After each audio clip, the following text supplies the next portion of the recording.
fizeram Para falar livro. o valor. E aí, deixa só para encerrar mesmo esse assunto, sem brincadeira, para ver se aspas vendo o livro, porque na real, cara, eu, assim, claro que eu sou um exibido, tá? Mas falando sério, sem piada.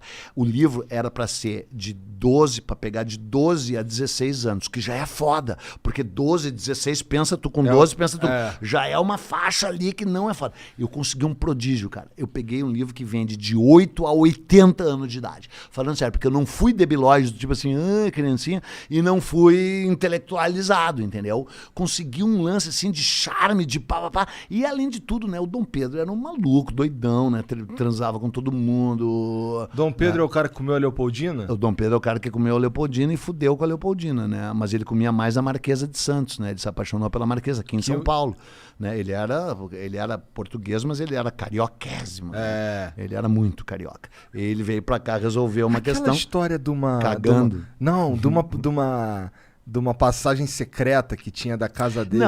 Não é, infelizmente não é verdade, mas não faz diferença, porque ele botou ela a morar do lado da casa dele, entendeu? Ele transava com uma mulher ou duas diferentes por dia. Ele tinha priapismo, ele era priápico. Priápico é uma doença que o teu pau tá sempre duro, só que é uma doença. Tu acha assim, tipo Drácula, né? Drácula, vida eterna. Quem lê o livro Drácula sabe que a vida eterna é uma desgraça, é uma merda tu viver, é bom tu morrer. Imagina tu ser o Eduardo Bueno o resto da vida. Não dá, né? Tu descansa, né? Descansa em paz. O resto da existência. O resto da existência. O pau é a mesma coisa, cara. Não tem que ficar duro sempre. Né? A evolução natural, ou Deus, se tu quiser, fez na sua sabedoria, o pau só levanta, no caso de pessoas normais que nem eu, e não infelizes que nem tu, na hora certa, né? Tu imagina tu ficar sempre de pau duro. É uma doença, e chama priapismo. E ele era, além de priápico, tarado, porque nem todo o priápico é tarado. Tem uns que ficam de pau duro, mas não come ninguém. Ele era priápico tarado. Ele era poderoso. E ele era imperador, então ele comia quem ele queria. Ele comeu grávida, ele comeu viúva, ele comeu freira, ele comeu desquitada, ele comeu menor de idade, ele comeu velha, ele comeu tudo. E não repetia prato, né? Comia uma vez, não repetia. A Marquesa de Santos é a única pessoa que ele transou uma vez e nunca mais conseguiu parar de transar. Ele conheceu ela no dia 29 de agosto de 1822, quando chegou em São Paulo, no dia que ele chegou.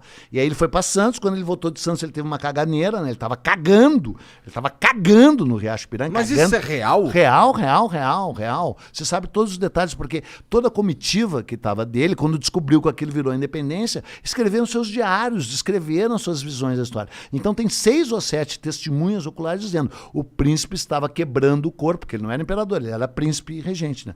O imperador estava quebrando o corpo atendendo a um chamado da natureza. Eu não acredito. Sério? Tá escrito e era isso. a 7ª vez, ele estava com um rabo que era uma rosa.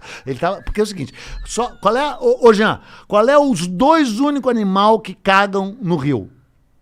O peixe e os humanos, porque nenhum animal, uma mula, uma girafa, ela olha pro rio e diz, não vou cagar no rio porque depois eu vou beber. Então só os humanos que cagam dentro da água. Por isso que o Riacho Piranga tá podre até hoje e ele deságua no Piratininga, que vocês chamam de Tamanduateí, que mudou de nome, e o Tamanduateí deságua no Anhembi, que vocês chamam de Tietê, que mudou de nome. Mas, né, então era a mesma rede. E ele não aguentava mais, estava com um rabo que era uma rosa. Então a minha teoria não foi que ele foi cagar, ele foi limpar, porque ele não aguentava mais limpar, né, com uma espiga de milho, Pode crer. E aí nessa hora chegam as cartas. Ele gritou cagando, não tem papo de cavalo branco nem nada. Ele tava numa mula, né? Ele não tava a cavalo, ele tava numa mula. Puta que pariu, cara. Nossa, tá destruído. E aquele monumento bonito pra caralho que tem lá no Ipiranga? Então, aquele monumento é uma loucura, porque aquele monumento é de 1890. Entendeu? Porque, cara, eu não vou contar toda essa história, mas é que é o seguinte, a independência foi em São Paulo totalmente por acaso, porque o Rio de Janeiro que mandava, e ele era super carioca, ele tava cagando pra São Paulo. Vou abrir mais um parênteses, cara. Os índios de São Paulo odiavam os índios do Rio, e os índios do Rio de Janeiro desprezavam e odiavam os rios de São Paulo antes da chegada do Homem Branco. Sempre teve uma rivalidade entre Rio e São Paulo. Os índios carioca olhavam e aquele chinelão, mano, lá naquela merda, lá no ABC Paulista, faz frio naquela merda, aquele lugar horroroso, lugar do Lula, juro. E os índios de São Paulo olhavam e diziam, esses filhos da puta moram em Ipanema, Leblon, com umas minas gostosas pra caralho, eles queriam... Juro! Juro.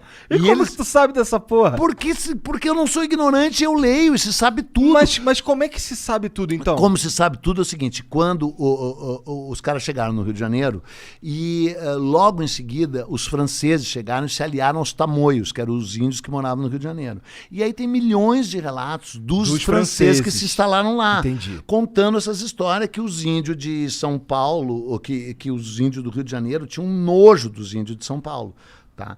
E aí, quando os portugueses chegam, os franceses já tinham ocupado o Rio. Então, eles já estavam antes com o tal João Ramalho, não sei quem, em Santos e São Vicente. Então, os portugueses tiveram que vir para cá. E aí encontraram o Tibiriçá, Bartira, esses índios, que disseram a mesma merda. Nós odiamos os índios flamenguistas, nojento, papapá. E os de lá disseram, nós odiamos aqueles índios corintianos. E essa rivalidade foi incorporada. Foi mesmo? Foi. E o Rio de Janeiro virou corte, virou capital do Brasil, 1767, antes a capital até 1767 era Salvador, né? Foi transferida para o Rio e aí virou corte. E aí o Rio desprezava São Paulo, odiava São Paulo. E aí São Paulo ficou rico pra caralho e criou o movimento republicano para derrubar o império, para não ser mais império, para ser república, entendeu? Às vezes chega de carioca mandando, entendeu? E aí, como a independência tinha sido aqui, por acaso, eles criaram todo um movimento, São Paulo, criaram os bandeirantes, inventaram a história dos bandeirantes, entendeu? Os bandeirantes tinham sido um chinelão na história, não tinha. E toda a história do Brasil era contada pela ótica do Rio de Janeiro. Primeiro era contada pela ótica de Portugal. A história é uma fabricação, uma fabulação, conta quem manda, né? O dono, o vencedor é que conta a história. Então, primeiro Portugal contava a história do Brasil. Quando o Brasil ficou independente, e logo em seguida o Dom Pedro II criou o Instituto Histórico Geográfico Brasileiro no Rio. E aí a história era toda centrada na Bahia e no Rio. São Paulo era uma bosta. É que São Paulo ficou rico com café e disse, não, agora eu quero contar a minha história. Criou o Museu do Ipiranga, Museu Paulista, encheu de bandeirantes, estátua de bandeirantes, que agora vocês queimam, querem queimar, blá, blá, blá, blá, porque não sabem porra nenhuma, são os ignorantes. Os bandeirantes eram os escroto. Quem agora, era? Quem? É o Borba Gato. Se bem que disso eu já falei pra caralho, nem quero falar. Tudo bem. E aí criaram lá a porra do Museu do Ipiranga. E aí fizeram esse monumento. E embora a independência fosse do príncipe, que era monarquista, o movimento foi republicano. É uma história louca. Caralho, paulista. Essa porra é uma bagunça do caralho. É uma bagunça do caralho. E só foi inaugurado na República. Foi inaugurado em 1890. Agora, só pra encerrar, porque daí nós vamos para outro assunto, teve um lance do caralho. Te lembra que eu falei de 1972, né? Os milico. Sabe o que eles fizeram? Eles trouxeram os restos mortais do Dom Pedro I. Tá lá no Ipiranga. Que tá lá no Ipiranga. Que percorreram o Brasil inteiro. Tá lá no Ipiranga. Tá lá embaixo do monumento. E embaixo do monumento, junto com a mulher que ele fudeu, que era a Leopoldina. Estão lá os dois, homem e mulher. E a Marquesa tá na Consolação, no cemitério da Consolação. E é por isso que é mal assombrado, porque eles estão separados. É. Entendeu? Caralho. Precisa juntar os Senhor dos amantes, fazer uma homenagem ali. Tá, mas tu era professor de letras, tu contava as histórias assim com esse mesmo interesse e vivacidade que eu conto? Cara, é que você é incrível, né, cara? É incrível. Você não tem comparação. Não tem. Não tem. Eu sou o cara mais incrível que eu conheço, cara. E eu me amo muito. Tu também me ama, Jean? Se tu me conhecer mais, tu vai ver. O que tu vai fazer na saída daqui, Jean? Algo longe. Tu quer me conhecer melhor? Não, cara. Tu quer saber mais da história do Brasil, Jean? Não, pô, você já aprendeu a atravessar a rua sozinho? Que babaca. Entendi.